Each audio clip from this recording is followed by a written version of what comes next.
when you're constantly faced with death, you realize what's important. Like they say, the memento mori is a Latin phrase that means when you face your death, you can really start living. If we suppress our emotions, and this is getting into some of the grief work, that's one of the big specialties that I focus on, is both the grief and trauma conversation and nervous system, right? For peak performance, right? How do we live a really deeply fulfilled life?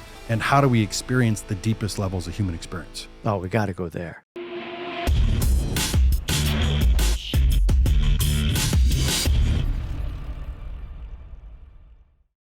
What's going on, everybody? Welcome to the show. Today's guest, Joshua Wenner, is a veteran entrepreneur, investor, mentor, filmmaker, coming out this year, I think, right? Yep, later this year. Beautiful. Emotional resilience expert, Gobundance member, and NPC competitor as well, right? That's right. Doing it all, brother. Yep. Welcome. Thanks for being here. Thank you. Glad to be here, Jamie. Yeah. Let's dive in a little bit. I mean, you've got your whole story kind of chronicled on your website, and it's like, whoa. Like, I can go on the surface of it all, but kind of give us the beginning. So I think this goes back to Reno, Nevada. Give us kind of the quick backstory, and then we'll dive in and extract some information from you. Yeah, I grew up, I think I grew up with a lot of probably similar audience members, where I grew up as an achiever, grew up in athletics, sports, very close family, and very much grew up in hunting, fishing, camping, that background, and did the same thing. So that was really my focus of achievement. Got into the military, Air Force.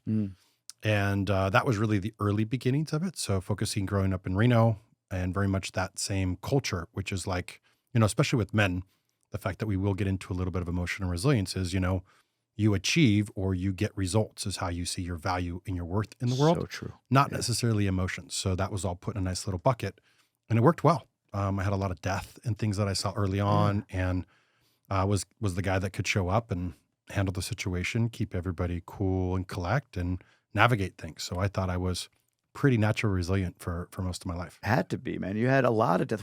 There was an article posted on the site of somebody convicted for life of murder. Was that a friend of yours, or they killed a friend of yours? What was that, if you don't mind diving in? Yeah, we had a lot of death early on. Yeah. I think we had, I forget the number now, but a lot of like suicide, cancer, just a lot of death, accidents. And there was a guy on our football team, close friend, that actually murdered another one of our other friends. And it was a crazy scenario where he ended up stabbing her a number of times. And me and a buddy actually were leaving for baseball practice early and happened to come up on the scene and identified the car and some of those pieces. But it was a pretty crazy story. And he's, I think, multiple life sentences in prison. And so just a lot of, I guess, early on, seeing death early on quite a bit was in my narrative, my life. What's the impact at that point in your life? Like, what does it feel like? Did you get numb to it?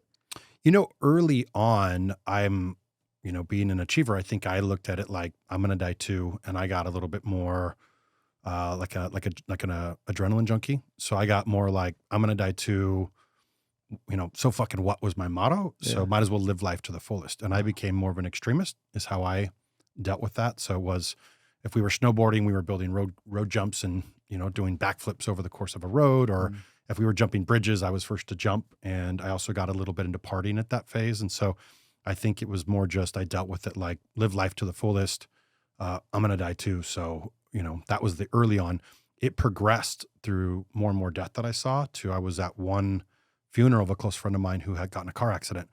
And it was the first time I actually recognized like, oh wait, I'm going to die too at some point. And not just about me, but how's my family going to be impacted? And I think that was the first awareness tipping point where I was like, the things I'm doing, the behaviors I have aren't really, I'm not going to be around a long time if I keep doing this. I had buddies that would like break their legs on some of the road jumps. Just, we weren't really smart. And I think I made a conscious decision at that point. My dad had gotten me into rapport leadership right around 17. And it was like a personal development seminar, and hunting. We've grown up listening to Tony Robbins. He would play Tony when I was a kid. And so I did this thing, and I noticed I still got into this adrenaline, but doing personal improvement. And so I think I noticed, hey, I really like the adrenaline hit. Is there a better way to meet this need without risking my life? And I think that pivoted more into growth, personal development, things to still get the emotional rush, but without risking my life. And this was age 17-ish? 17 is when that started, and then it kept progressing over time. But I'd say back then I didn't have the awareness to know what I was doing. I just knew when you're constantly, faced with death, you realize what's important. So you more live for Like they say, the memento mori is a Latin phrase that means when you face your death, you can really start living. So at that point, I was fully immersed in life, but I wasn't really deeply affected from like I didn't have any conflicting emotions. I didn't have any things. It was more just seeing a lot of death and being around a lot of death was how it impacted me. And I just thought I was resilient. You come in, handle the situation, put your emotions in your box and focus on everybody else. I'm just thinking back, like there's people that have died in my life, but I feel lucky, knock on wood, that I don't feel like I've been surrounded by it a lot. Were you surrounded by a ton, or were you sensitive to the idea that when death happened, it impacted you heavily, or both? It's a great question. And you make a great point. A lot of people haven't had a lot of death. Yeah. And I'm sure so, you've compared. I'm sure when people hear your story, they're like, God damn, man. Like, like I haven't faced that much death. So I'm just kind of curious. Yeah. There's sort of a spiritual overlay question. Like, why you? Why did you experience all of this? But I'm kind of getting into what's the impact that it had on you? Well, I think there's two things. I think one, because I do a lot of work around when somebody dies, I'm the go-to where people reach out around grief, loss, death. And what I recognize is when somebody close to us dies, if it hasn't happened, I think unconsciously we're faced with two things. One, we're processing the person that died. Many have lost an animal that can be very close and intimate, but a person. Secondly, I think we're contemplating our own death for the first time. And so it's our own, we all die. It's something we can't escape. It's the only thing constant for all of us, but we never really face it until death forces us to face some of those things. So I think with me, when I first started facing it, I just more was like, how do I live full out? How do I say what needs to be said? I got closer with my family, got closer with my parents. And I would say, I think as you're talking about it, I think how it impacted me is I was very different than a lot of my friends because I didn't really value the superficial conversation. I didn't go as much into like fun and play. Mine became very serious. So I think it made me a more serious individual because I was like, we may not have tomorrow. So I'm going to say what needs to be said. And I don't think I understood as much of like the light, jovial, superficial context. Yeah. I was more like, all I got's now. I'm going to say what needs to be said. And it didn't always work well in friendships and group dynamics because not everybody's experienced that. So they couldn't relate at a similar level. And so I felt a little bit outcast, I'd say, and probably went more internal because nobody knew how to respond to that. Sure. Wow. Okay. That makes sense. All right. So you're talking about Tony Robbins started feeling the adrenaline rush that maybe you were feeling, risking your life all the time in more of the personal development world. So give me a context of time frame and kind of what comes from that. Is this around college age? Is that where you're getting into? Yeah, college, I went from a shift from, I think that actually allowed me to find my power. I think I'd probably been a little bit more of a follower prior to that. And it was a leadership course. And I was like, I'm going to do what I want to do. And so I definitely shifted course from high school friends. And when I went into college, I got into a fraternity and got very involved in a lot of the men that I was surrounded with were very achievement focused. And so I shifted that to, I ran the fraternity. I was president of fraternity. Wow. I got in a lot of other organizations and I quit playing most sports except for boxing. I boxed in college. So I would say I was still that same, I guess, persona, if you will. I just started to focus on more leadership at that time. Still achievement focused. What year is this around? That was around, I was in school 98 to 2006. Got it. And I was deployed. I was in military 2000 to 2006, and I was deployed around 2004. Wow. Iraqi freedom. Correct. Were you in Iraq? I know Iraqi freedom is the operation, but is that literally you're in Iraq? You're in the battle in Iraq? We were supposed to go, and then last minute they actually went to Ramstein. So we are in Ramstein, and Ramstein, Germany is essentially where they send, when the war broke out, they call them HR, human remains. When somebody dies, they all go to Ramstein, and I was doing air transportation. So I was basically anything in an airport. So that's what we were doing, was we took on a lot of what would happen in Afghanistan. It would come over Iraq, Afghanistan, wherever it was happening.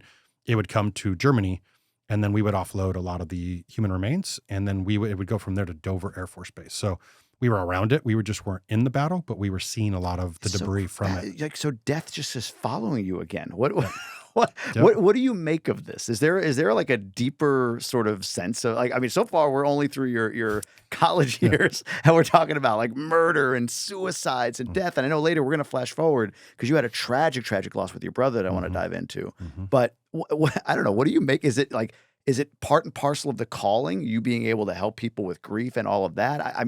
You're kind of alluding to that, but I just want to get your sense of it.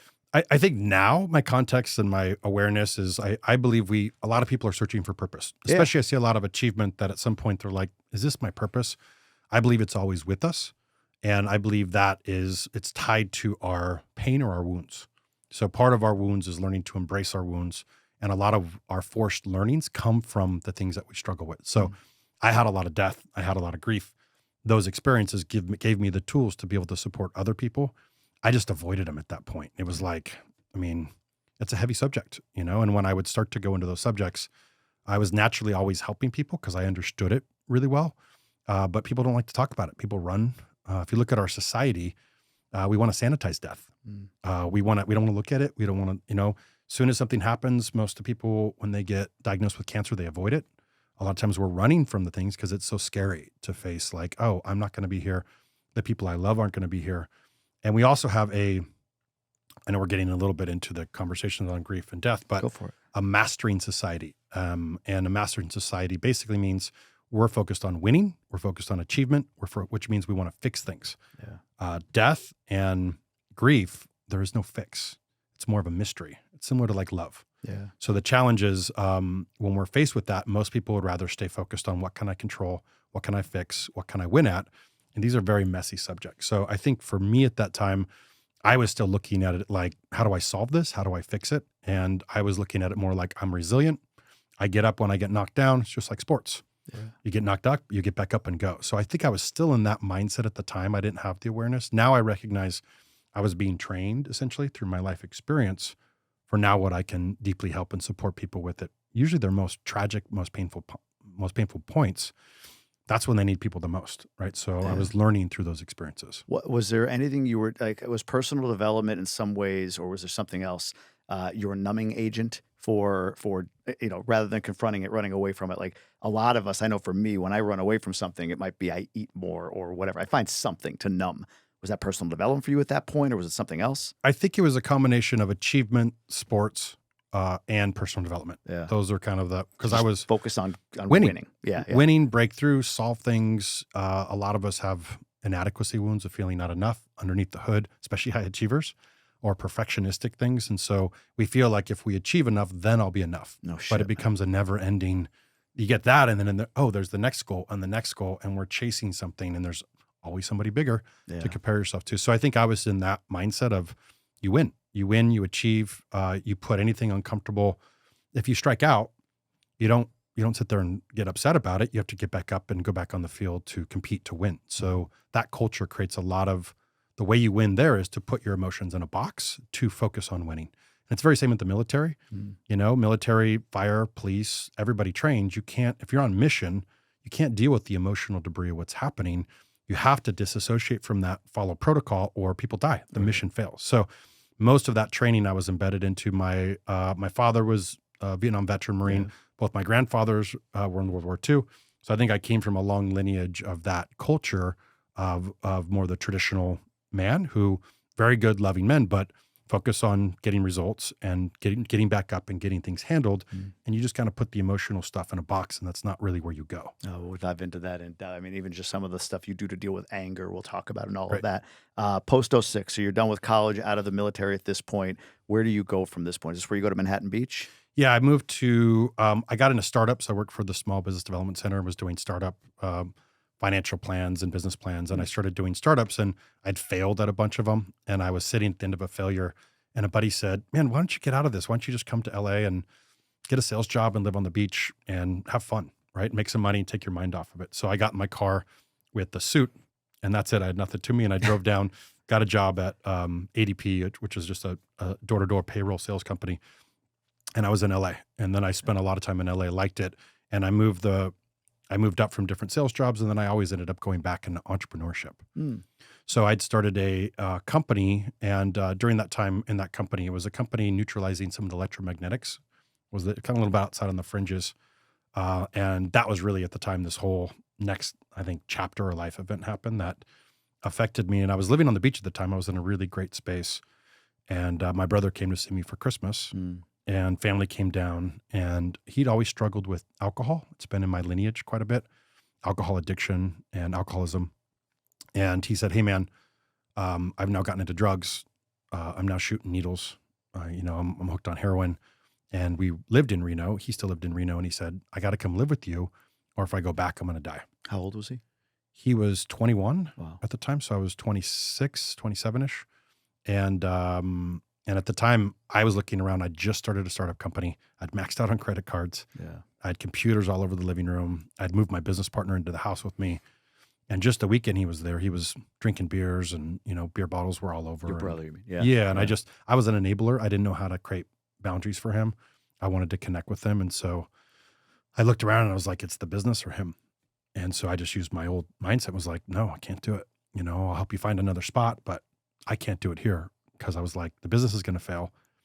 And now looking back, that was tied to my self-worth, right? Yeah, So if my business fails, my self-worth fails. So it's just like a no. You go handle it. I'll try to help you find a solution. But I told him no in that situation. Were your parents aware of the depths of his addiction?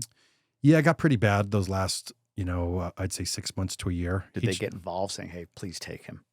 We got involved a lot. If I backed up a little bit from there, this had been a challenge for like a couple years. And at one point he'd lived with me previously for a short stint. And I was like busy achiever, working multiple jobs, doing sales jobs and doing startups at night Was type this of thing. in Manhattan Beach still?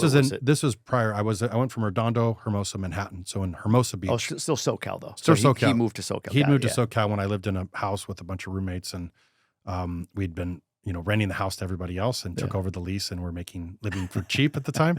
So I was living in like one of the basement rooms and and basically I said, hey, come live with me. You're having a tough time. Well, I was so busy. I didn't know how to caretake.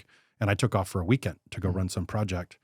And I came back and my friends, all my roommates were freaking out. And they're like, your brother's wandering around. They're laughing and crying. Like, it's funny because he's dressed up in a crazy suit, but he's wasted and he's causing a bunch of problems and we don't know how to take care of him. He ended up in jail, long story short. So it was one of those things where I came back and he'd gone on a bender. I came back to my computer. Everything is all just covered in alcohol and was done, right? So I had to rebuy all the new equipment. And so that was my first experience of trying to take care of him and realizing I couldn't. And when he would go into a bender, everything would get ruined. So fast forward this experience, that's what I was replaying is like, oh, I move him in, business is gone. So I have to take care of this business right now and I can't help you in that situation. So 3 days after this, he passes. Yeah. 3 days later, they drive back and then I get a call, wake up to 27 missed calls or something like that from my parents, which I knew. You don't just get 27 missed calls, and he died. And so at that brief moment, I took a moment and, I think I cried when I first found out because was the cry of, I know later on you had a moment of reflection that was very deep and introspective in a terrible place of all places. But in that moment, was it that's so sad, but it is what it is? Like, do you remember the feeling? Did you feel guilt? I think the moment that it happened, it was just so like heartbreaking. You just can't even fathom. It's like we'd thought about it. You'd contemplating it. He threatened suicide. I mean, he died of an overdose, but he threatened suicide a number of times. And so, I mean, I loved him. He was the closest person to me. So we had such a tight bond. We were really, really close. Oh, yeah. And so that was just waking up knowing he was gone. You're faced with trying to face it, trying to make sense of it. He's gone. I think I couldn't even comprehend at that time, like our relationship. It was just like, he's gone. And I remember just like sitting down, seeing the call, calling my parents, finding out what happened and just bawling. And then I remember making like a really conscious decision, like they can't handle it. Parents are a wreck. I got to go take care of this, So yeah, I think it's probably the worst thing you could ever happen is to lose a child. I mean, there's so many horrific things that can happen, but that's a really bad one. And so I just remember intentionally, like, I got to put this away. I can't focus on this. And that's when I flew back and was like, I did the service. I actually led the service, handled things at home, and was just like trying to support everybody at home. So I think my coping strategy was to focus on everyone else and help everybody else, to be busy, to try to help. I could feel everybody else's emotions. I didn't do as well feeling my own. I would kind of go numb to my own. Yeah. So it was much easier just to focus on moving forward and helping everybody else. It's hard not to hear this story. You have kids, right? I don't. Actually. You don't? I thought you did. I'm sorry. I have a couple. I got of two kids. cats, which are like cat kids. Like, Yeah, there you go. Slight variation. I have two boys. They're 8 and 5, and it's hard not to think of your own kids in that story. And I asked this question. I don't know if you know the answer to it, if you could even contemplate the answer to it. But you think about your brother's addiction and what he went through. When you look back on it, were there things that you, as an adult now, look back and say, yeah, you know what, had my parents or had the situation been, can you see where his addiction manifested or how it manifested? Well, yeah, I mean, that's a lot of what my life's work is now, understanding that. If I had to put it from again, this is the perspective now, not then, it's the lineage trauma. So both grandfathers in World War II, not having any tools to process that, bringing that home, the effect in the family dynamics of having to, men who had been in heavy war, seen a lot of death, that what that created in the family dynamics, all that pain and not knowing how to process it, that translating to my parents' environment. So you figure most of us are walking around, even if you didn't have big T trauma in your household, you had pain in your household. The work I do now, we're always tracking back to childhood, and everybody dealt with pain. One, not knowing good tools how to deal with that pain from parents' perspective, but being really loving, good parents. I mean, we grew up hunting, fishing, camping every weekend, Yeah, the right? Tony Robbins stuff, right? Personal development, right? That's what I'm saying. So like you look at most families, really healthy family culture. My parents are still married 52 years. And so, but my brother was a really sensitive soul. I don't think he had tools to become aware of what was happening or how to navigate what was going on. And I think a lot of souls are just very sensitive. And when we don't know how to, one, if we have our own pain, we can't see our kids, right? So one, just not having tools to feel our own pain. Two, if we can't be present with us, we can't be present with them.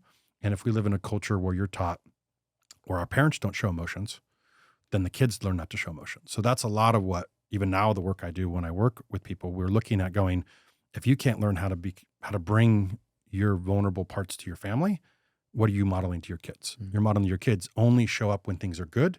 So your kids hide when they're going through heartaches, challenges, because they learn it's not safe. I can only show mom and dad when I'm feeling good. Yeah, man. So that's it. So that's what I'm saying. It's more of a culture. I'd say less of a family dynamic. It's more of a cultural problem we have. It's even why a lot of conflict happens in relationships. So a lot of times, one, if we can learn how to feel with ourselves. Two, then it's really uncomfortable to try to open that up into the family unit. But when we start to model that behavior, then the kids start to feel safe to go like, oh, I can bring my emotions because it's not a sign of weakness. They're just tools to navigate. When you learn there's tools and you're not, we're not scared of them, or it doesn't mean we're weak or we're broken or anything else. It just means I can feel, I have emotions. I'm sad. Yeah. We have a culture that likes to, mislabel sadness with depression. And we're attached to feeling good and happy. So life is this. Life is we descend and we ascend and we descend and we ascend. The sun comes out, then we go into night. This is life. And if we're attached to just being here, winning culture, this is winning.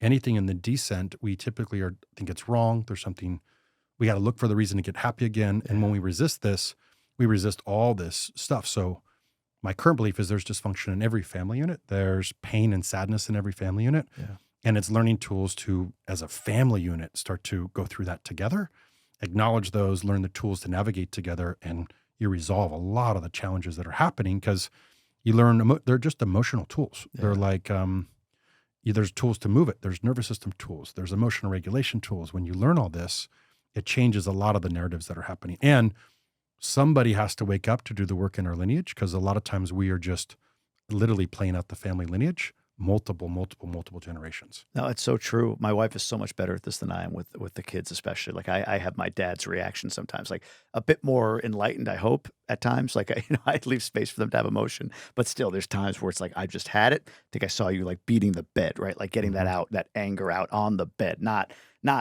taking it out on your kids. That's where you end up taking it out, is on your loved ones, on your family, and that's what happens with me. My wife is way better at making sure that they are aware they have all the space in the world to express themselves. The tools, emotional regulation tools. Can you give me an example? Yeah, emotional regulation. It's as an example, our brains, the way they come online through the back of our brain comes online first. So this is like your reptile brain, and the back of your reptile brain, this is responsible for your autonomic nervous system. Basically, think of everything that runs automatic. We don't think about breathing, but we breathe. We don't think about our heart pumping blood through our veins. So this is survival based. This comes online first, and when we're children, we're emotionally free, and then we typically have a wound or something happens, and this part of our brain comes online to protect us. And this usually puts us into like a fight, flight, freeze, or peace state. This is what is more the nervous system tools. So if I'm in a fight, flight, freeze, or peace state, that's how, as a child, I learned to survive a painful experience. And that survival response took over, and I survived it. And so the brain links up, when this happens, emotional cues happen in like a third of a second. So when our emotions come online, they're here to protect us. They're in a third of a second, I get an imprint, and there are these things called non-conscious rapid emotion bias. It basically just means your emotions are biased to keep you safe. So if I went through a childhood experience, and I'm gonna give you an example. Let's say I'm sitting there as a child. I wanted my mom and dad's attention. Let's say they were preoccupied with work or busy, and I didn't get my needs met. As a child, I may have linked that up and gone, they don't love me. I'm not enough. That means they may leave or abandon me. And as humans, we actually need humans or we die. And that must have been so painful as a child. It was easier to go, I'm either going to freeze my ability to feel completely, so I'll focus on everybody else. I'm either going to fight and start to create a conflict with them to get the need and attention I need. I'm going to take off and run because it's not safe here, or I'm just going to appease everybody else. So there are ways that we learn to avoid that really painful feeling that would have meant non-survival. And once we link that up and get some sort of need met, that's better than the lack of need. That links up in our brain as our survival response. So as we get older, what happens is the brain will literally trigger, they call it, I use a hand signal to walk through all this to describe the brain. Sure. But the easiest way to look at it is, let's say this is the reptilian part of my brain right here. This comes online first. And let's say this is what they call the smoke detector. It's the amygdala. And so essentially the amygdala is like, is there danger? Is there danger? And it's wrapped with all of our emotions.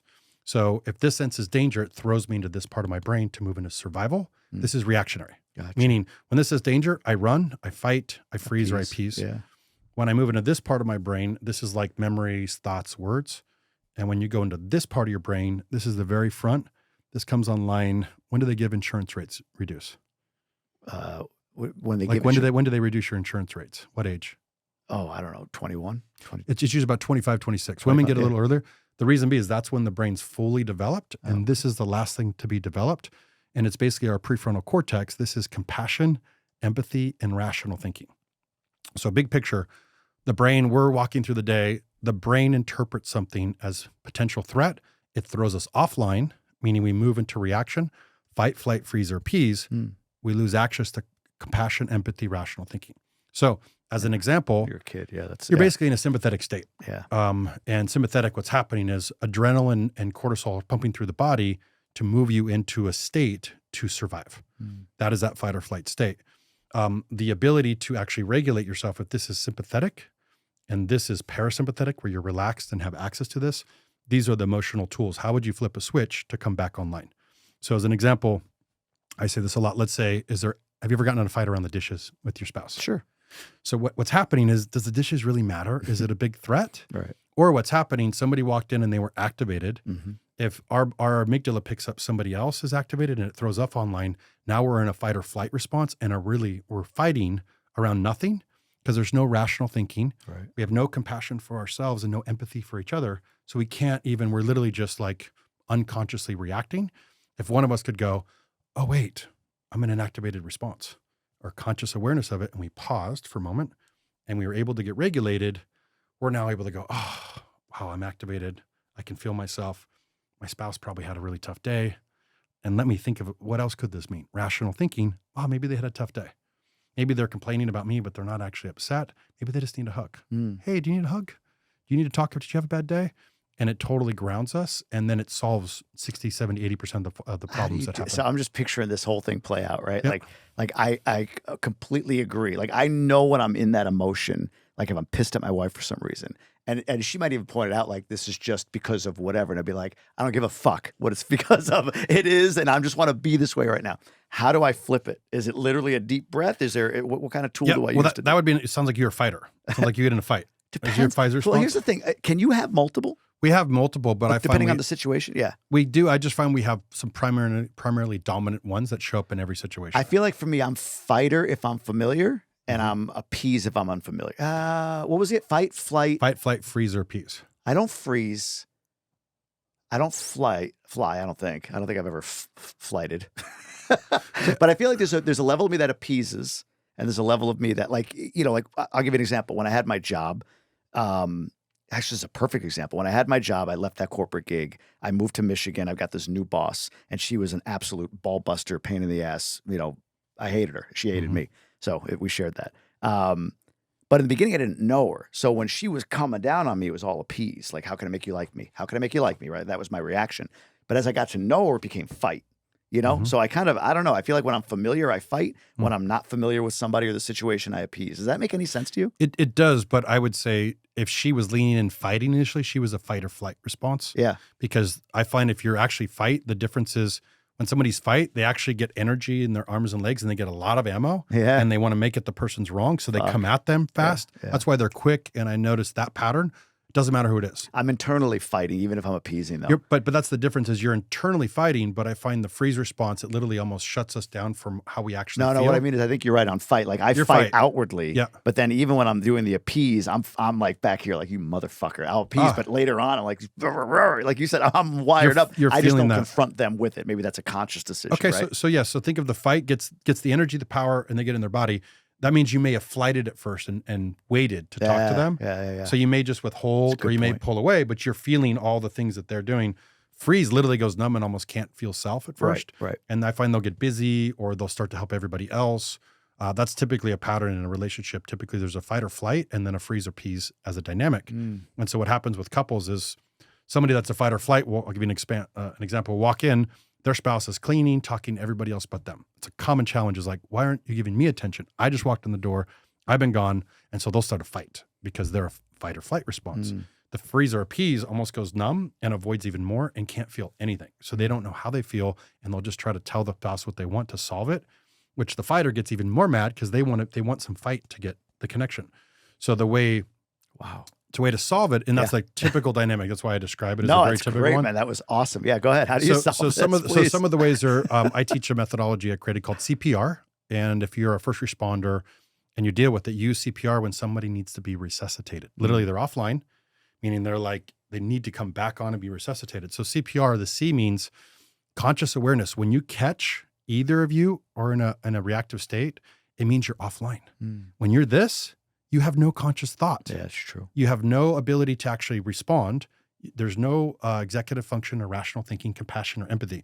So how can you navigate a relationship without rational thinking, compassion, or empathy? You can't.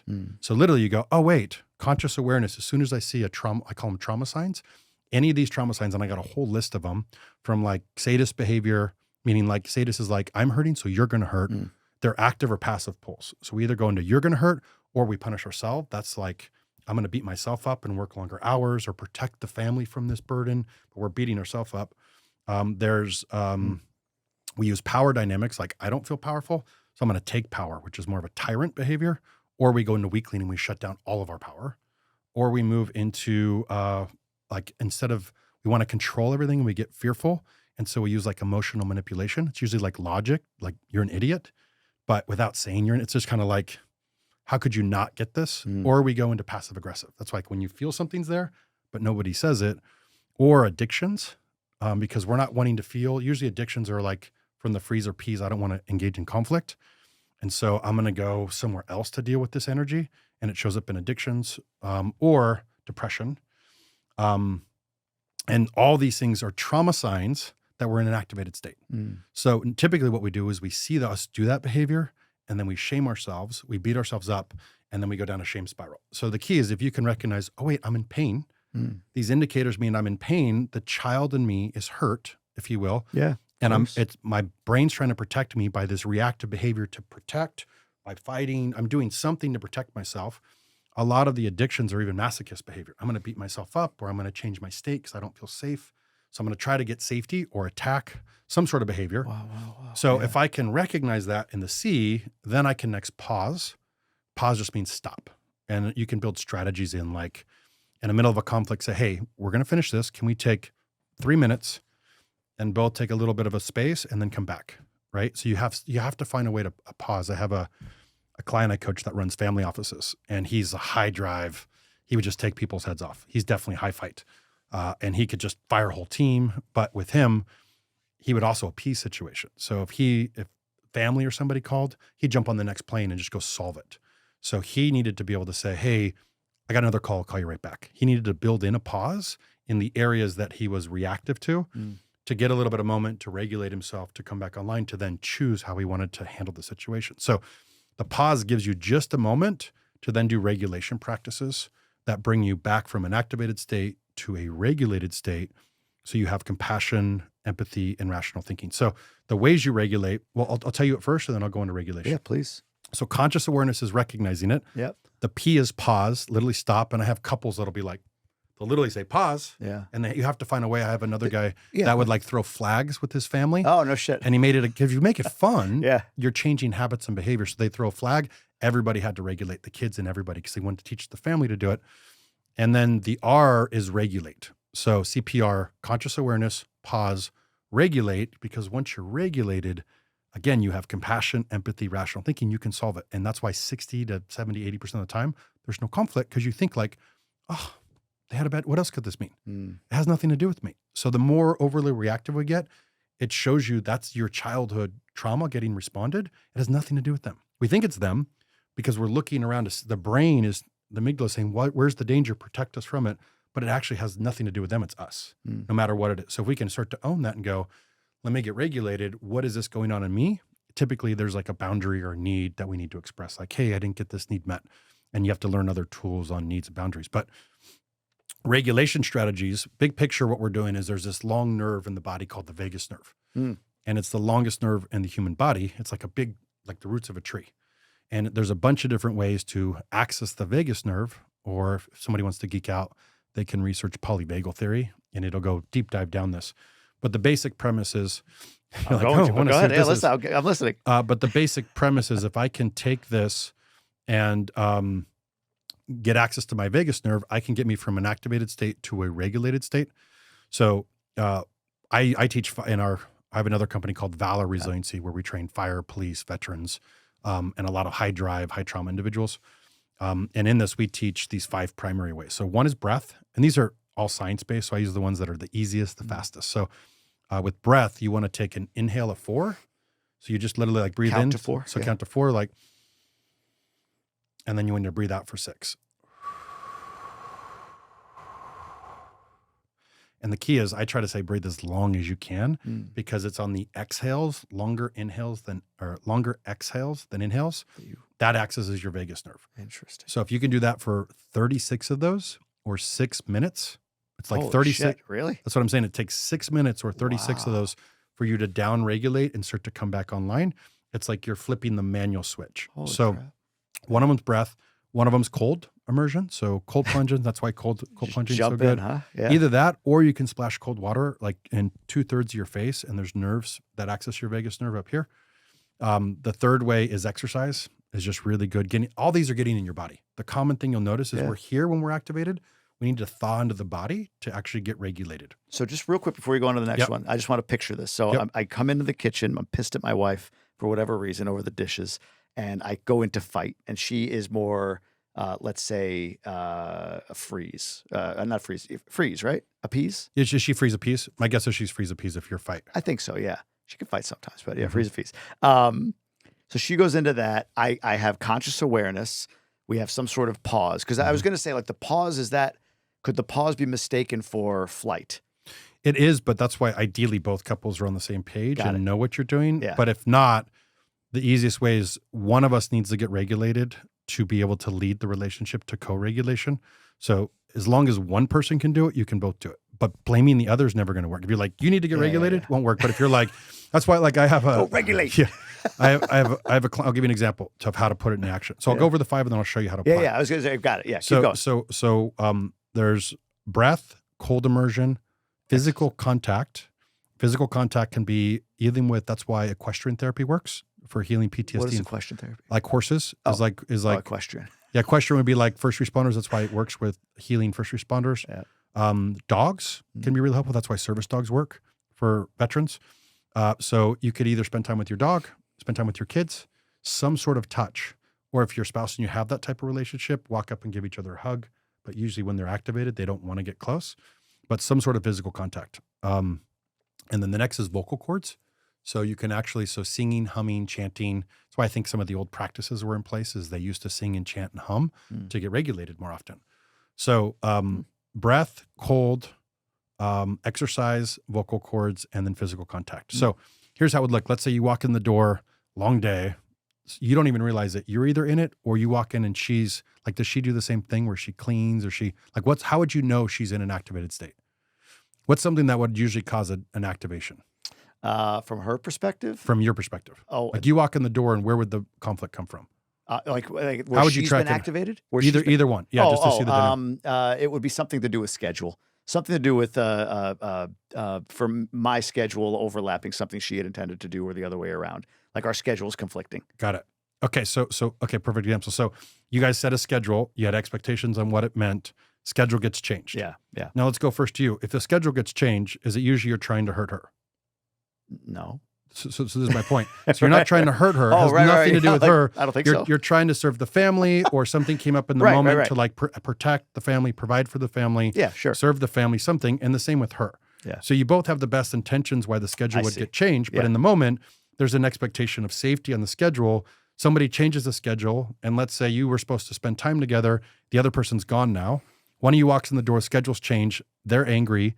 One gets activated because the survival mechanism gets triggered. The safety's gone. Yeah. So the initial response would be, let's say, to fight. Why'd you change the schedule? Versus going, okay, wait, I notice I'm activated. Either you sense it in her. So that's what, so we'll go a little further, then we'll wrap it up. Yours is a fight. You come in and be like, you'd start a conflict. Like, I thought the schedule was here. We had agreement for here. Here's where it's at. How would you notice in her? Would she do the same thing, or would she be avoidant? Avoidant. Yeah. Okay. So, and what does she do when she does that? Oh, doesn't say much. Doesn't look at me. So she's a little bit more passive. Does she clean, or is it busy, or like? Yeah, it does something. She's just walking around, like not looking at me, tense in the. You could see her face. Everything just looks tense. Like I can see it. And then when I like call it out, she's like, "No, what are you talking about?" Like because she's not outwardly fighting, she's tricking herself and me, I believe, into saying, no, everything's fine. I'm not making a stink. I'm just here. Okay, so perfect analogy. She freezes. Yeah. So she literally can't even tell. Right. She's totally frozen into her own feelings and whatever's happening, but it's there. So that's your action signal when she's offline. Yeah. And you jump into fight when you're offline. I do. So the key would be if you either see her that way, or you notice yourself wanting to start a fight, you would pause. You'd either do it together, or you just catch yourself and say, okay, I'm activated C, or she's activated C. Am I C. telling her this, or am I just doing it? You could do it either way. Okay. Like I said, like not everybody, sometimes people will start before their spouses know. Got it. And so they're like, what are you talking about? So first you just have to be able to practice it. Ideally, then both people have a code word and you could figure out what that looks like. But to start, you might say, if I notice her or I see myself, I do the same stuff. So as soon as I notice any conscious awareness, because again, even if she's offline and you think you're fine, you're going to get thrown offline because the body doesn't feel safe. If somebody else is activated, it'll trigger us. Yeah. So that's why any signal you do it. You would pause and go, okay, do you have animals? Yeah, 2.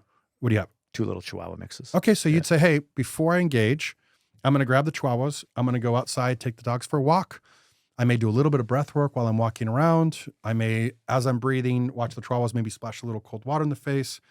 And as you're starting to do it, what happens is it's almost like I don't notice I'm in it when I'm in it. Yeah. As I start to do the regulation, it's almost like you feel like you downshifted in a vehicle and you're like, you downshift and you're like, oh, I'm in this state now. And then I could see the gap. And in that state, then you can start to say like, oh, she's activated, compassion. What could have happened? Maybe she's upset. Maybe she had a bad day. Maybe maybe I changed the schedule and it triggered something in her and she didn't realize. So then it could walk up and say like, hey, it looks like, can you need a hug? And there's a way you're able to feel what she needs, but without the triggered protective energy. Sure. And a lot of times it softens in that moment and you get regulated because compassionately, you both love each other. If you did change the schedule, both of you were trying to support each other and it wasn't an intentional break. But if both partners can start to practice, it softens a lot of it. Let's flip it. Let's say I'm just talking about you doing it with her. And this is where the needs came in because you would want to say, what makes you feel really loved and supported in that state? She might say, 5 love languages. I need I need hug or connection. Sure. Or I need you to do whatever that is. Yep. And you just start to meet those and you're reaffirming her words. Then she knows you're helping her soften or vice versa. Like when you're really reactive, what do you need in that? Do you need like what really allows you to feel loved, relaxed, and supported? If you go like the love language Affection? jump to mind, affirmation and physical touch. Those would be my 2. So like some sort of physical touch, a hug, let me know it's okay, or some level of word of affirmation in some way. Not like you're the best, you're amazing, not even like that, but just affirming how I feel or affirming like I can see why you'd feel that way. That I know that brings, because when she does do that, it takes me down. So here's it. So, and a lot of men, our number one thing that we usually want is appreciation. That and sex are some of the things men want the most. That's the physical touch part. Yeah. So it's true. And so As an example, let's say she noticed you were and you were both practicing and she said, oh, let me get regulated. Or let's say you engage and she said, hey, I want to engage, but we got to get regulated. Can we pause for a minute? And then she gets regulated. And then the first thing she says is, hey, I know how hard you work for us. I see you've been out working. The schedule changed. I'm sure you were doing something to take care of us. And she acknowledged that and gave you a big hug. Yeah. I know you're looking out for the family. I know you're protecting us. You'd immediately soften because she's now meeting your need if she can get regulated. Because if she get regulated, she has compassion for you and she knows the target on how to hit. And again, 80% of the time that'll solve it. So, but it's knowing what are each other's needs, what's the game plan strategy, and how do we practice together Man, I could see that. to get there. Does it see how it starts to unfold as a tool? Like just the other day. Now, I don't know how this fits in because it might have been more of her fighting a little bit, or maybe, I don't know. But, you know, like I said it to her because like we left the house. Like that morning, she slept in, took care of everything, right? Got the kids ready, got the dogs fed outside, everything, right? Got the car loaded up, ready to go to school with the kids. So all she had to do was start her coffee, everything, right? I'm locked down. So she comes down and it was like, did you do this? Oh, no, can you grab that? Yeah. I mean, you know, you didn't do that. That was her first thing. And then in the car, it was like I changed lanes. He's like a little aggressive. No, you know, like it just like everything. It was in my mind at a certain point. I was like, okay, wait a minute. I got the kids out of the house. I got everything ready. I got us to school safe. I took care of this. I let you sleep in, and I don't even care to be acknowledged for that, except for the fact that all you're calling out is all the shit I didn't do, right? All the downside stuff.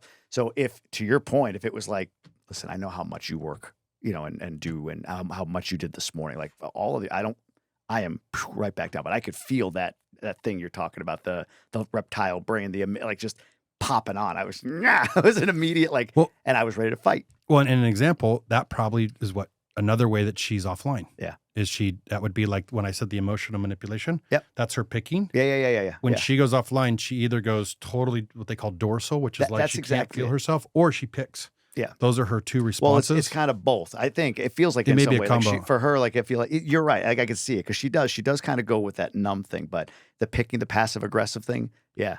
And so again, in those responses, it'd be like when you get a moment, you could say like, hey, can we take a quick pause? Yeah. Can you just breathe with me for a minute? Bring her in, say, hey, can you just breathe and just take some breaths with her? Then you're both right. Because again, she doesn't even know she's offline and you don't know she's offline, but her starting to go offline, pretty soon you're offline. And that's just another example of a fight over the simplest things. This is so good. Where we can't, but when you can see it, you literally start to see like, oh, wow, it's all nervous system. And then you just know what to do to solve it. And it resolves so much because you stop it before it ever gets there. And a lot of times you start to learn each other so well that you learn, if both people want to practice, I'll say, because it's hard. You've been together how long? 13 years. So you have 13 years of habits of repping your old habits. That means you're going to need to change habits. And that's the hardest part is first learning the awareness. And then second, you need to rep it and rep it. And that's why I call it emotional resilience. Emotional IQ is just having the awareness, I believe. Right. Resilience is you need to actually do it again and again and again and again until resilience is how quickly can you bounce back. For me, emotional resilience is when I get activated, how quickly can I recognize it and step into the action that solves the thing fast. It's funny. Right? And when you can, think of how much you save. Because this is just relationship. Think about a company culture. Like what you said with your boss and somebody's triggered and they're reacting to everybody. If they're in a fight response, all the freeze appeasers shut down and just appease their team leader and don't actually say what needs to get done. Yeah. And they need give me the actual details. So if they can't, as a leader can't recognize, they can't see when somebody's offline, get the team regulated to give good data. Somebody just literally stops and starts to appease and everything falls apart on that side. Or flipped, if somebody's a fight or flight and somebody's a freeze appease and their leader, they shut down and they can't lead. So you literally start to see the dynamics play out in boardrooms. You see it with teams. Like you're like, when you start to see the dynamics. So I personally believe, just because I'm at the kind of the tip of the sphere in this conversation, this is the next where everything's coming, is it's all moving towards nervous system regulation. Even all the wearables, like I think Apple and a lot of them, HRV is one of the top trackers, heart rate variability. So it can tell. Yeah, because when you get activated, it increases your heart rate by a certain percentage in a certain amount of time. Like how do they know it's because of that? They don't have data for that yet. Like right now we know it increases your heart rate. It increases your breath. You get faster breaths and your temperature goes up. So you could track temperature, oxygen, heart rate, or heart rate variability, the variety of it.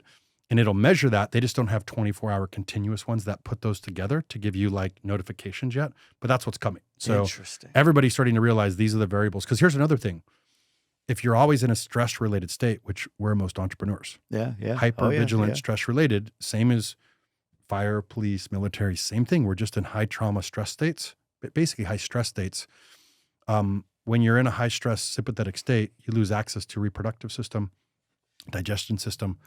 Like there's basically inflammation because your body's shut down except for survival. So most health problems, they're correlating to inflammation, which I believe is tied to this nervous system. So I think this is the future where everything's going.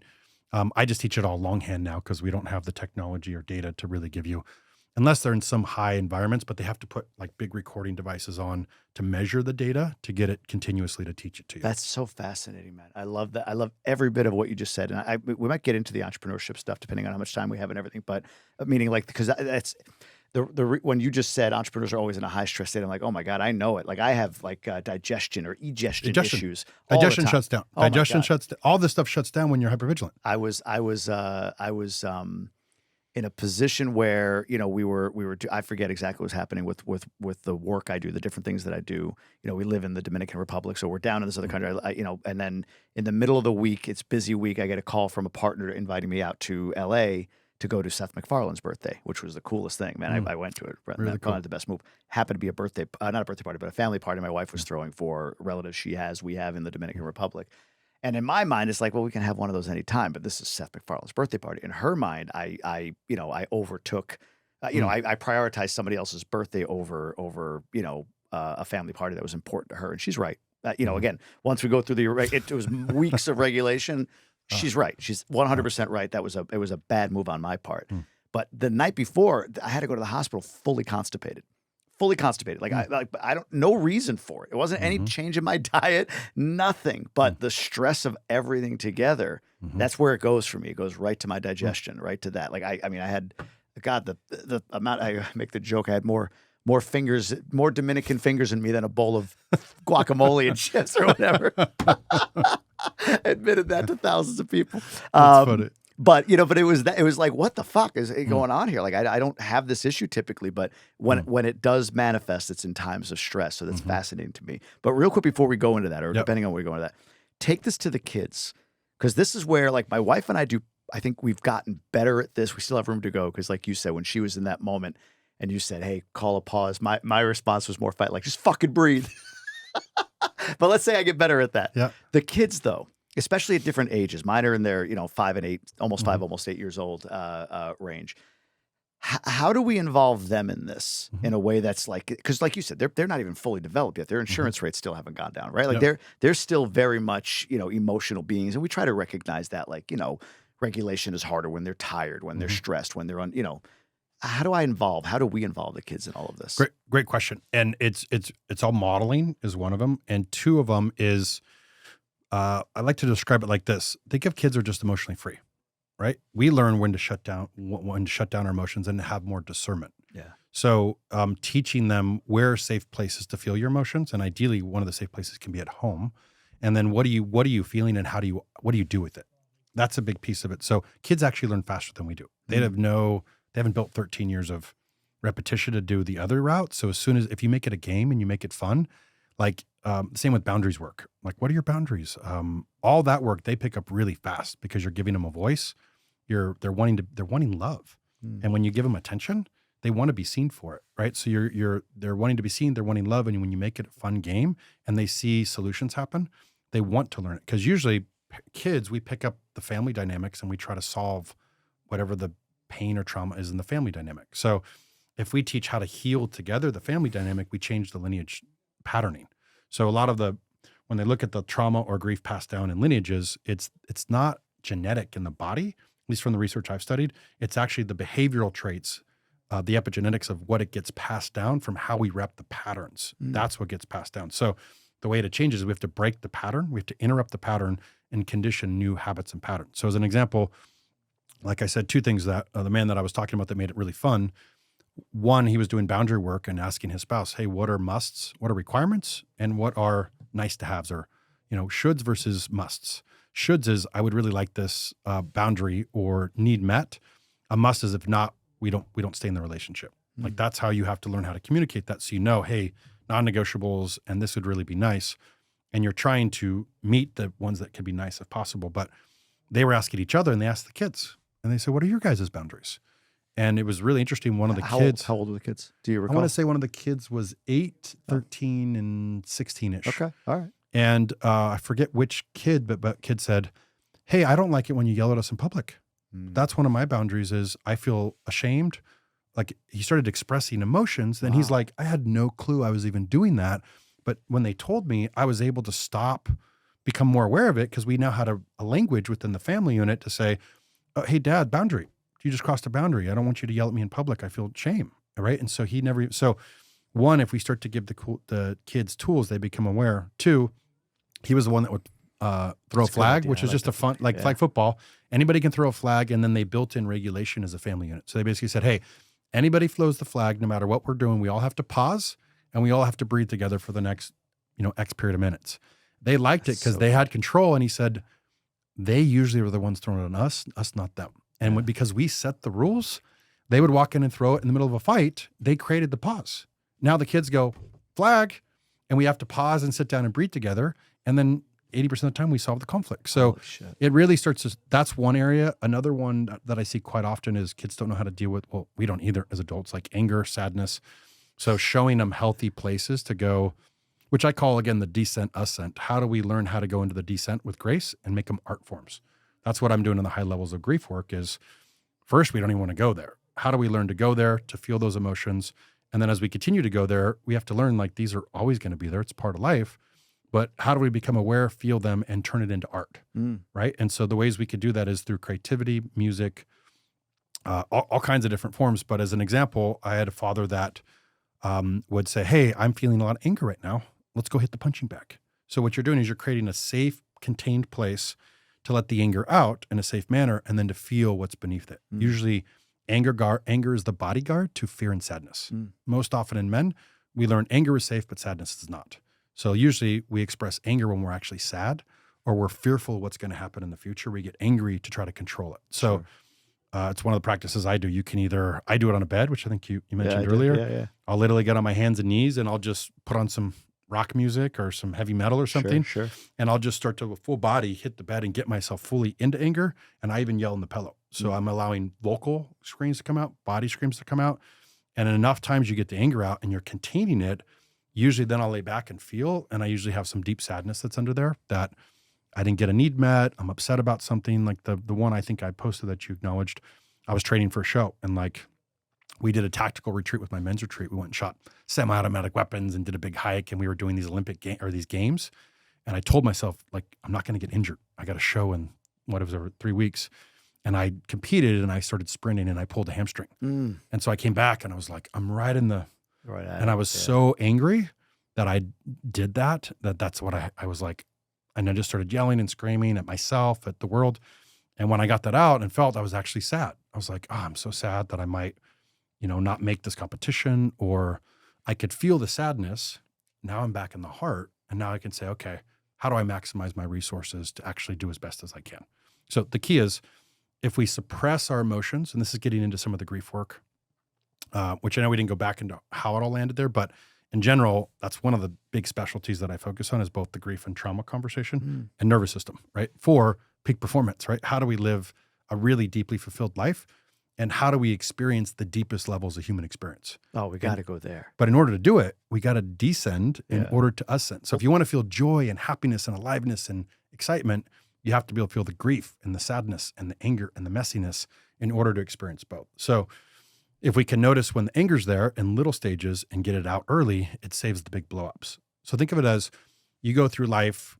A lot of us are so numb to emotions that we don't even recognize it. So it takes some development, but eventually you start to go, oh, there's emotion there, but if I shove it down and I keep shoving it down to be resilient, get the job done, what ends up happening is it builds like a pressure cooker. You ever seen a pressure cooker go off? Oh, sure. Where it blows, and that's what happens. It ends up blowing out on the people we love usually.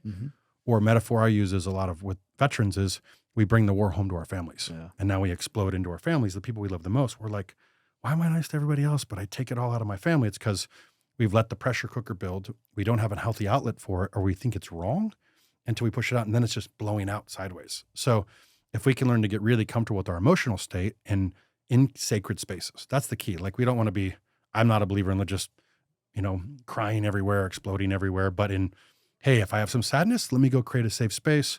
Let me get the sadness out. If I got some anger, let me go create a safe space. And then we teach the kids that, like, hey, all your emotions are okay. Like, where are you safe to feel and express these emotions? And if you can create safety at home, now they learn, like, oh, I see mom that's sad or angry. I see dad that's sad and angry. I can be sad and angry. And now they're open to share because that's created as a safe space. So as they go into life, they know I got a safe place to feel my emotions. Because think of it like this. If we suppress our emotions, we get stuck in here. If I get stuck in here, I'm basically creating armor on all this, which is my heart's here. Yeah. And if I can't feel my heart, I can't feel how I feel. I can't lead or direct. It's my compass. So I'm literally basing everything on thoughts. I get confused. I make decisions, or I'll rep the same looping patterns over and over because I missed this. So if I can break through this armor to actually feel the emotions, like, for example, grief, I have 4 levels of grief that I teach, but I'll just talk about level 4.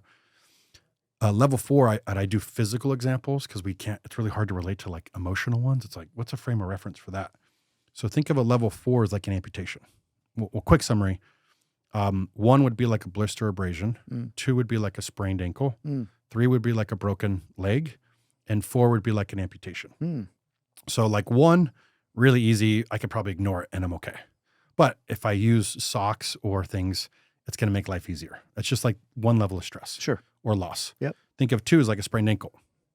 Have you ever had a bad sprain where 6 to 8 weeks you're walking around crutches, right? So 2, we can take care of ourselves, but I might be slow, frustrated, angry, uncomfortable for a period of time. 6 to 8 weeks, but then I'm back. 3, a break. If I don't actually go to a doctor and get it cast, I'm going to keep re-breaking it over and over and over again, and it's gonna essentially fuse together wrong, and the break's still there, right? So essentially, with the break though, I might need to go to a doctor, and they may need to put me in a cast for 3 to 6 months, and then the cast is cut off. Well, during the cast, I might be angry, frustrated, upset, slow, right? And then when they cut the cast off, now I'm in rehabilitation for 3 to 6 months. But a year later, I'm normal. But the key with 1 and 2 is I can do it on my own. 3, I need help. And I'll say this is a really big one.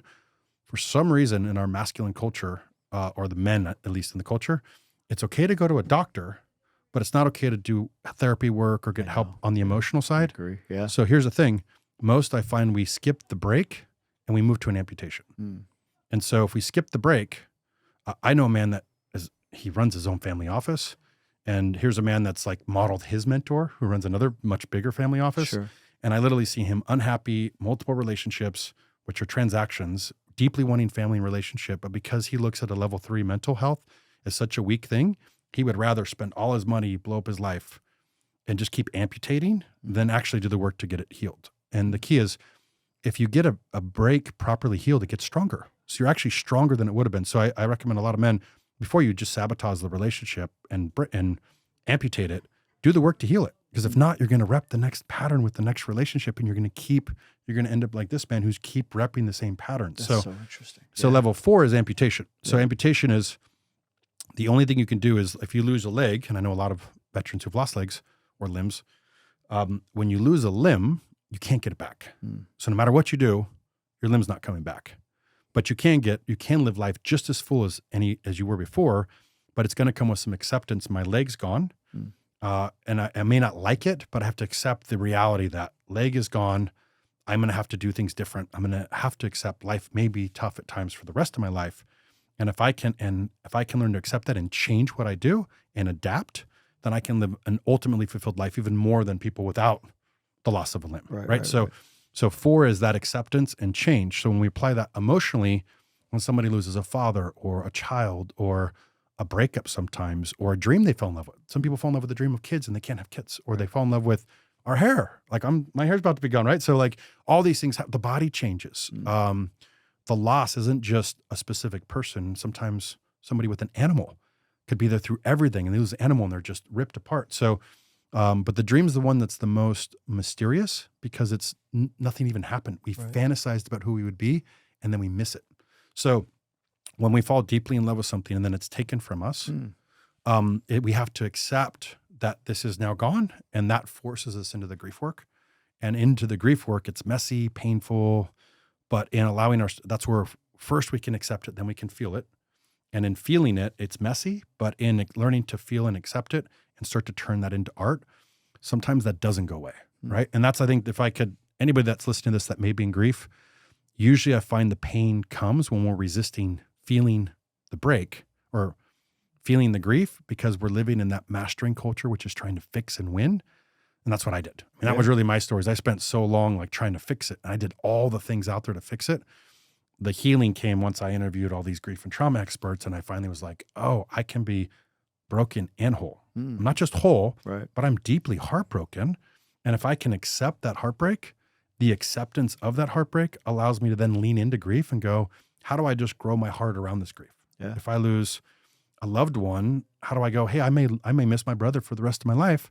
And it surfaces around holidays and it surfaces around certain times of year. But instead of beating myself up or instead of trying to like, I'm here again and like looking for the fix, now I'm able to just go like, oh, of course I miss him.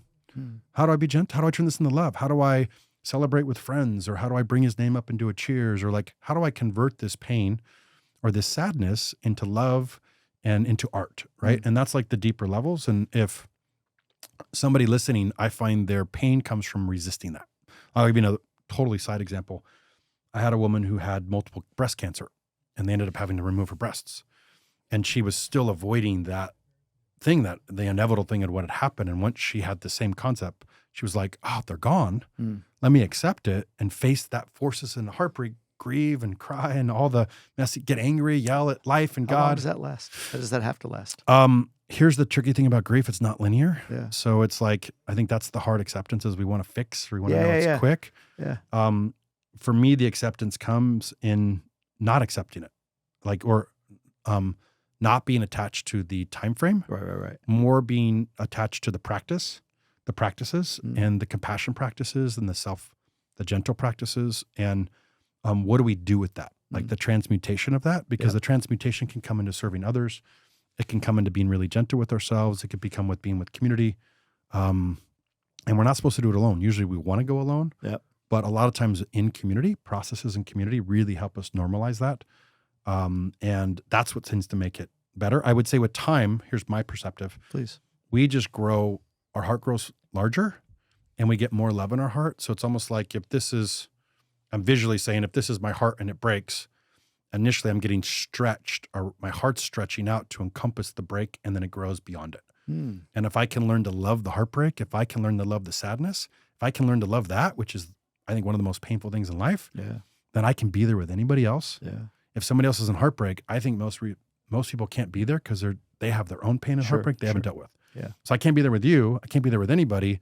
I'm just going to have to go busy behind work, which is what I did for a long time. But if I can be there with me, it doesn't, I'm just loving with me. I can be there with you. I can be there with my family. Nothing's triggering that heartbreak because I'm accepting this is here and I'm loving through it. And then we just grow beyond it. And when it grows beyond it, life starts to move forward again. And we do get hope and we do get passion. It's just, it takes time. We're almost going through a death and a rebirth, the death of 100%. how life was. And then we birth into where it comes and it changes us. I love that. Finish the story about the lady with breast cancer. I wanted to hear the rest of that. So her initial process is she had been living in this kind of stopped place because she hadn't accepted this is the way life is. And so she was punishing herself around living in her past or living in the future, avoiding it. And when she faced it, she had to go into the grief. She had to scream and yell. It's messy. We want it all controlled and to look clean, but it's messy. She allowed herself to go into a mess for a while. And then through it, she got back into her heart. She went from here to here. And once she accepted it, she was able to find a lot more meaning and hope and passion in life.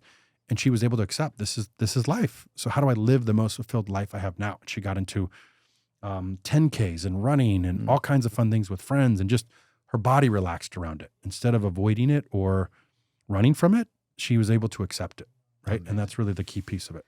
2009, your business by this point fails. Yep. Your brother has passed and you come to a moment of acceptance, but you're in jail? Yeah.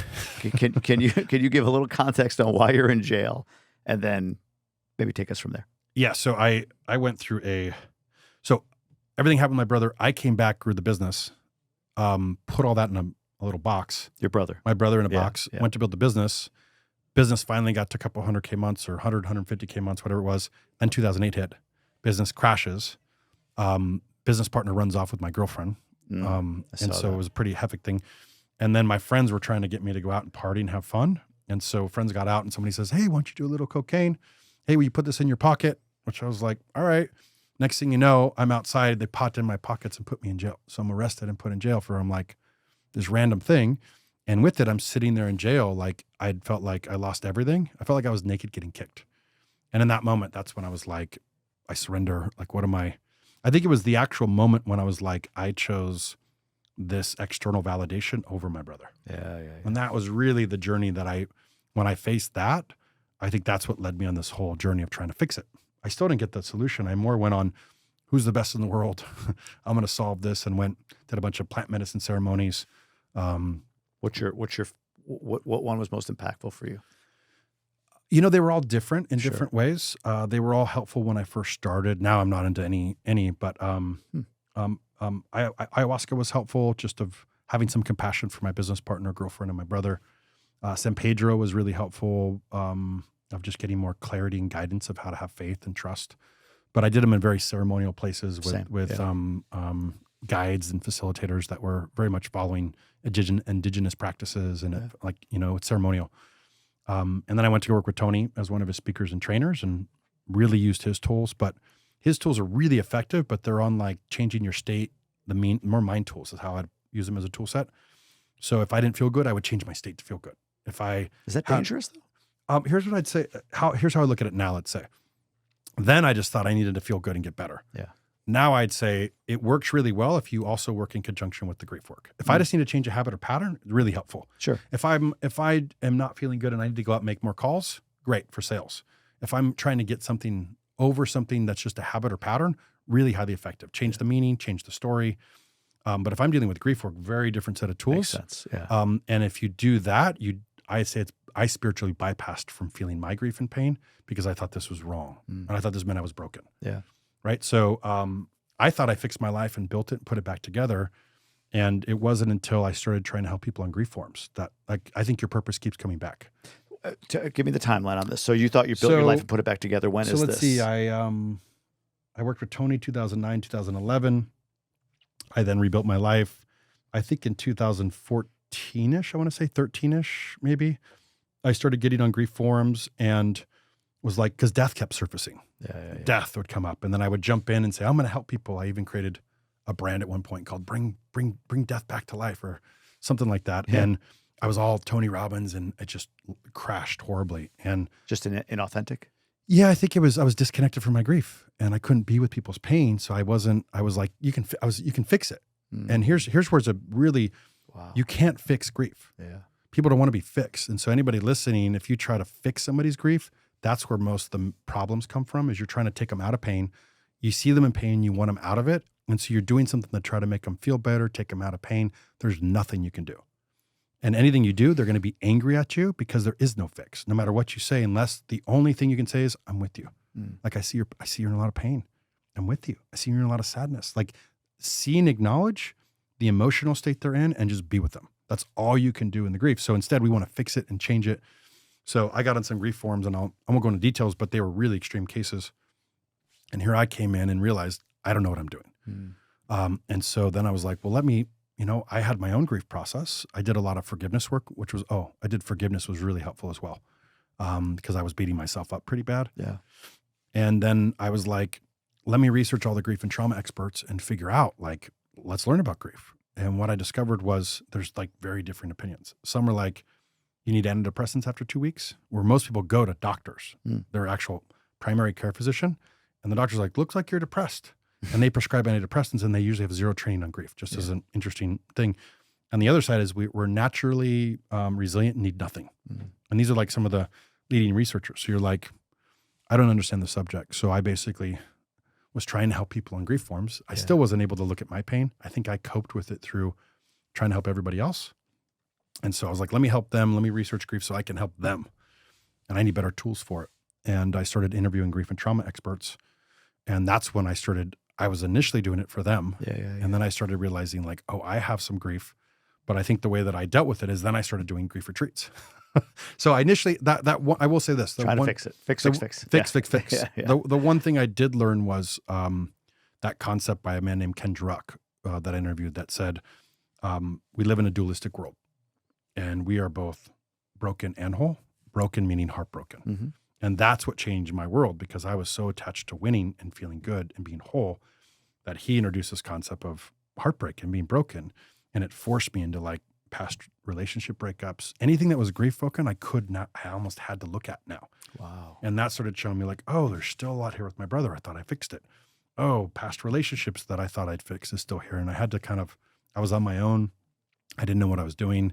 So I was numbing. Is there a fix? I mean, is there a fix? Like when you say I hadn't fixed it with my brother, is it like, is the objective to fix it? Is that the irony here? Is that the paradox? I thought I would fixed it. And the key is there is no fix. Right. So yeah. And so, but when you're on your own, that's why community is so important. You're like navigating all these messy emotions. And so I just was trying to numb because I thought, it's just heavy. It's heavy. It's dense. It's messy. I wasn't learning emotional tools to navigate it. So I was just feeling all this and then like drinking and eating and numbing and porn and all this other stuff to like numb it because it's heavy. But I still was feeling it. That was the key. It was the first time that I was like, there's something here and I need to start to feel this messy emotion. And it did help. I had a cat die at that time and that forced me to get into the pain. I was going to say, how do you recognize? So like, I'm thinking about this right now. Like if somebody's listening or me, I'm thinking about like when I go and eat a bunch of, I love this Oreo cheesecake that they have in my little neighborhood there. But when I go for that every day of the week, I know there's something. Mm-hmm. There's something in me that's struggling with. I'm heartbroken. I'm grieving, whatever it might be, right? Or if it's porn or anything, right? Any of these sort of numbing agents, if you will. Mm-hmm. What I'm hearing you say is there's something underlying, and well, I'm not even hearing you say. I know there's something underlying that I've not dealt with, but I feel almost like what's interesting about what you're talking about is there's a grief below that. Like there's definitely something stressing me, but there's a heartbreak or a loss potentially below that I have to deal with. How do I know how to get to that? How do I find that? If I'm just like, I see up here that I'm doing all this shit to numb a pain. I think the pain is related to this, but there's something below. How do I get to the grief? How do I know that I'm grieving? Well, it's a great, I'll give you another framework. We teach this in my K4 men's community, but we teach initiation. There's a whole other conversation we could go into about initiation practices for men, but another metaphor we use is a great book called Iron John. It's very metaphoric, mythopoetic. Iron John? Like Iron John. John? Yeah, Iron John. I recommend every man read it. It's really, it's these myths and stories that talk about initiation and traditional men's work and what we've missed. But there's this metaphor of 3 days at the sacred spring. And day one at the spring, there's this metaphor of essentially this prince who's this journey of going from a prince to a man. And essentially this wild man takes him into the woods and says, here's the sacred spring. Sacred spring represents everything sacred in our life, our relationship, our health, our body, our career, our purpose. These things is the spring. And it says, whatever you do, don't let anything get in the spring. And he's curious at first, so he puts his finger in the spring and his finger turns to gold. So the metaphor is initially our pain and our trauma is bleeding out all over everything that we love. And so we're just bleeding out initially. So I'd say the first awareness is recognizing the things that I'm doing, I'm in pain, is why I'm doing them. And the greater the pain, the greater the pleasure. So the more pain I have, the more I'm going to try to feel good out of that pain, just pain, pleasure. So the first point is awareness. Awareness is a function of choice. So once I have awareness, I can then choose. Day 2 at the spring is he comes back and says, you stuck your finger in the spring. And he goes, I know. And he goes, okay, I'll give you another chance. So he says, this time you need to make sure nothing else falls in the spring. So he's so busy with like trying to not put his fingers in that he misses other stuff falls in the spring outside of it. And so the metaphor is step 2 is starting to learn tools and practices to when we are in pain, how do we learn how to move that pain through the body, which are different forms of feeling, regulation, meditation, breath work. There's all these different practices, but we have to be disciplined. Those practices protect us from going back into bleeding out all over, right? And there's deeper levels. Like I'd say step 1 is you learn the practices. The practices help you feel or move things through what's beneath it. You can get into deeper layers to actually heal a lot of that or reorganize, be much deeper like conversation to go into that. But there's ways of getting in and feeling and offloading that. Sometimes it's stuck in us and we have to get it out of us. I do local somatic grief circles where basically you're just doing breath work and exercise and all this stuff comes out of you. So there's a lot of ways to move it, but there's breath work that's pretty well known now, holotropic breath work and rebirthing and all these different variations, but that stuff will just move stuff out of the body. But think of like something in the body needs to move and the practices keep us from bleeding out. And then the 3rd day of the spring is we're so focused of doing all the practices that he looks down to see his reflection and his whole hair falls in the spring. And so the metaphor is once we stop the bleeding and we start to do these practices as a way of life. And another example is, let's say I'm drinking, I need to live a life of sobriety so that I don't bleed out of the pain. If I'm so focused on all these things, then I need to stop focusing on me and start to give service. And that's really bringing our vitality. How can I serve the world? How can I take my pain, convert that into purpose where it meets people and start to serve the world? And so and again, it can be serving my family. And that's really what moves it. If I do my practices, I don't bleed out. I'm now present and I can start to serve who I'm serving in the world, my family, my community. And that's what creates culture. So I think to answer your question, there's a longer question there, but that's at least a framework we use, and it works with me, and it takes time. These 3 days could take you a lot of 5 years. It could take you 10 years 100%. to get through it, and a lot of repetition, and you need community, I would say. You can't do it alone. That's why I'm a big advocate of Gobundance. K4, find a men's community. If you're a man listening, if you're a woman, like because the difference is men drive accountability. So if I want to do the practices and I tell you, I'm going to do these practices, I'm going to go on date night instead of going to porn. I'm going to do X instead of X. And I tell you, and there's safety to go there, then you'll hold me accountable to actually become a better man to follow through my practices. If I isolate like a lone wolf, which have been modeled by most movies, then I have nobody to hold me accountable, and I'm going to auger off into the dirt. It's so true, man. I just did a story on this on Instagram. It's this idea that you pay the price. So I think of like K4, Gobundance, whatever. I talk to people about this, like, ooh, that's a lot of money to throw at something, and it's like, okay. And this is what I did on my story. I'll tell you this quick parable or whatever. But it says a guy opens a zoo, charges $100 for people to come to the zoo, and nobody pays. $50, drops it to $50, still nobody comes. Drops it to $10, nobody comes. Makes it free, floods the zoo. Tons of people show up at the zoo. So while they're all in the zoo, the zookeeper locks all the gates and lets the lions out and tells everyone it's $500 to get out, and everyone pays it, right? So the point or the moral of that story is, by not investing in this stuff, like the retreat that you would do, like teaching you how to deal with grief, or a Gobundance community, being around other people. I'm such a big believer in investing in community, and some people may think it's a sales pitch.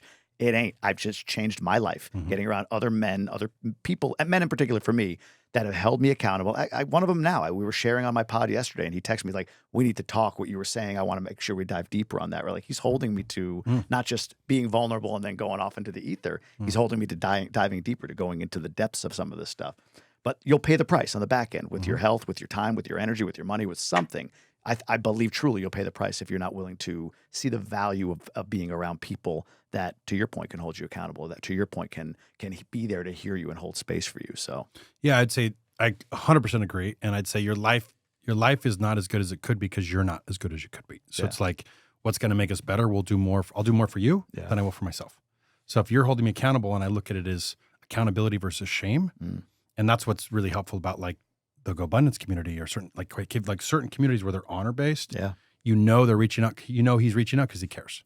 He's not shaming you. In the rest of the world, it's shame. You're going to ping me and you're going to yell at me, so I'm shamed. Versus in a healthy community, you're held accountable to become a better version of ourselves. Such a great point.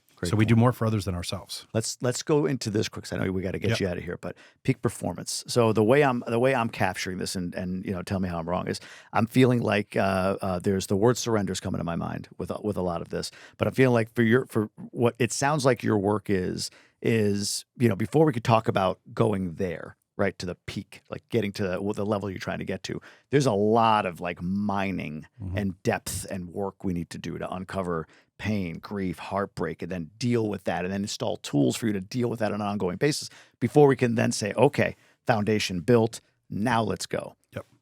Let's assume that foundation's built. Somebody's taken the months, the years, whatever it takes, has done the hard work, the heartbreaking work to get themselves to a place where they can drive forward. What are the elements of peak performance as you see them in your practice or in your teaching? Great. Just tie that all together for me. Yeah, that's great. I'll give you, I think it's easiest through a story. So I love it. I'm thinking about a past client who was an attorney. Same one we're talking about. Athlete, high drive. Fiance, son, had done the work, right? He's a good guy. He's done a lot of the work, a high drive entrepreneur, successful practice. So he's like, hey, I got a successful practice. I'm in great shape. I have a fiance that I love and loves me. I have a son, but why am I not enjoying the level of life I have all the things I wanted to get. Now I have them. And why am I, his emotional state was creating the havoc and destroying the things that he wanted to create. So he did the work, put the foundations in place. And I'll give you the kind of the snapshot of Cliff Notes of how he did it. He started to recognize, oh, when am I most emotional? As he became aware of his body and his nervous system, he started developing daily regulation practices. When he finished work, he'd regulate to come home. He started noticing his schedule to say, what is now that I'm more emotionally aware, what's affecting me in my day? How do I move things that are highly charged to better parts of my week where I'm better prepared to handle those? If something's going to take a lot of charge, I'm going to move it to this part of my day where I'm better equipped. So he started to manage his schedule from an emotional perspective, not just a hammer it, get it done at the end of a day when he's tired and depleted, and now he needs to go back with his spouse and he's going to be spun out before. So managed his day, got it much more set up. And then what he started to notice is, hey, I think one of the common misperceptions is, where do I have time to do this work? Like, I'm so busy as it is. I don't have a lot of time. But he started making time. And when he started making time, what actually ends up happening, you start to see when you're offline, you're not thinking with executive function. You're not rationally thinking. So you would take something that would take you 20 minutes, takes you an hour, where you're sitting there and you're not getting it done, or you're just busy. So he realized, wait a second, here's my whole life with my fiance and my son and all these fun things that I want to do, and I'm hiding behind work. I'm busy, busy, busy, busy. So let me revamp my schedule. Let me charge more for my current clients, work less hours. Let me actually create the space to feel whatever I'm doing so I can be present with them. That's something. And then let me start to create the life that I actually want. And here's the key. He didn't change a lot. What he started to change was recognizing when his emotional state was off, regulating himself, and instead of being reactive to his environment, he started to bring the change to his environment. So as an example, he started creating these high emotionally charged moments with his son and his fiance. So for example, where he would have been reactive, he gave me an example when he was getting married. He went out to go pick a tux. Instead of it would have just been another task list. Go with the son, get the tux, get ready for the wedding. Instead, he was able to say, how do I really make this a really special moment so I create a really maximized moment in my son's life? So instead, he planned it out and he started asking the question, how can I make this one of the best days of our life and really give him all the things that I needed? And so he went and found a special bracelet. He came up with a special story, took him on a hike and looked him in the eye and said, hey, you're so special to me. I feel so supported with you. This bracelet represents how much you mean to me, and I want you to be my best man to come on this journey with me, right? And his son, emotional, prior to his work, his son wouldn't talk to him very much. His son was very avoidant. As he started checking in with his son, being more emotionally vulnerable with his son, checking in his world, he started acknowledging him. I see how happy you are. You're changing. I want to spend time with you. Now they have a super tight bond from like, I want to be with my son, but he hides. Now he's communicative, open, working on projects. There was one story he told me about the day he went to get the tux, which I started and I digressed. And a call came in. That call would have hijacked him and he would have stopped everything he was doing to handle the business. Instead, he took a minute, caught himself, regulated his nervous system and said, I'm going to handle this later. This is more important to me right now than this thing. And he scheduled it for the next morning. And then he was able to like flip right back because he regulated himself and they had a great day. And his son literally went, in the past, that would have thrown you off and our day would have been ruined because you would have gotten all upset, handled the thing, blown through that moment they had and ruined the day. Yeah. And because that work priority that didn't like, he revamped his life to, this is what I'm working to support this. But whereas before, this was the goal because in the deep work he did, he realized he was a perfectionist and overachiever because he had some wounds of feeling not enough. Sure. And if he achieved, then he would be enough. And when that would get triggered unconsciously, that would become the priority because it meant that was his love. When he was able to recognize that was the wound and say, no, it means I'm able to get love by my emotional state and giving the love that I want now, he reorganized his life around it. So now he's like, oh, I get the love when I give it to my son, when I'm present with him now. Yeah. And then that was a big win. And then one more for his fiance. Another story was he would get reactive. He wanted it all perfect. High entrepreneur, very detailed. And the wedding, they planned out perfectly and it rained. And she wanted these couches all over the place in this very specific way. And in the past, he would have freaked out and gone and taken off everybody's heads and got into a little bit of that villain. And he was able to recognize it, catch it, regulate him. Oh, two things. That I'll tell both parts. So I think people will get the story like, oh, it's very common things. He was able to regulate himself instead of blowing the heads off of the guys. He was like, you guys need some help with this? Can we get just very clear directions because you move from villain with clear structure. That's how you avoid being the villain. Yeah. And he just said, hey, let's get some clear structure. Let's revamp this. Let's have a good time. And so he knowing that how important that was to her, revamped it. And then so she could see like, oh, you did this thing. Wow. And then the second piece was, if something would have gone wrong, that one little piece could have blown him over. So he anticipated what are all the potential things that are going to go wrong. And like family, hey, we're going to see you guys this day because this is our day. So we reorganized family and pre-thought, gave them permission just to be in the wedding or see them a day before or after. But the wedding day was just theirs and built that expectation. And then with his wife, he set the intention, I'm going to be when I bring up my little boy that's playful and gregarious, this is the part of her that falls in love. And so he was able to say, no matter what happens, multiple times throughout the wedding day, he would pause, regulate, and bring out that part was grabbing her and dipping her down and dancing and having fun. And he said, we have these videos. He said, my son took this video of me dancing with my wife, spinning her around, like being the most charming guy she fell in love with. Yeah. Not because I didn't have a million things go wrong, but because I was able to catch myself, regulate myself multiple times, and actually I became the state for her. It was going from surviving to thriving and realizing he had control over the experience based on his emotional state. Wow, man. Right? So if we think about that, if somebody's listening, something to consider or a takeaway is how often, if you tracked, is your emotional state affecting your day-to-day experience with the people you love? Yeah. And you may be successful in your business because that's going to be controlled. But how much is that taking away from the people you love and knowing I want to normalize, it's just tools. Right. It's literally just learning a set of tools and repping them enough, just like going to the gym. Yeah. You go to the gym the first day, you don't know what you're using. You don't know how to use equipment. The muscles need to break down, but eventually you learn how to build your body. So it's a very similar metaphor. But did that resonate? Yes, 100%. And it brings it all together with the CPR. I love the CPR model, right? Like, but yes, 100% that resonates. The restructuring of life around your priorities, especially, that makes a lot of sense. Oh, it's 4:00. Let's do the Gobundance question here. Great. Find a card game question, and then we'll get you out of here. So describe a time you showed up for someone when they did need it most. When they did? When they needed it most, yes. When I showed up for somebody when they needed it most. I mean, it was just recent. I'll think of one was this. I just got back from a wedding, and I had a good buddy, one of my close friends, just got married here in about an hour away. And he had said, hey, I just want to be present with my wife on our wedding day. And it gave me the rough outline, but there was no details. So it was a great spot where I was able to just get in and go like, oh, like there was no map or no details, but I was like, what do they need to do? They need to cut the cake. They need to do this, and just directed everybody, like, here's what we're doing, move the audience around, move people around so they could just be present and focus everybody on their day. And I knew a lot of the dynamics in the family. So I was able to go to the parents on both sides and kind of ask them if they'd like to speak to resolve a lot of misconceptions or miscommunication that was happening. So that felt like a really good way to show up. Very cool, man. Yeah. Very cool. Where can people learn more about you?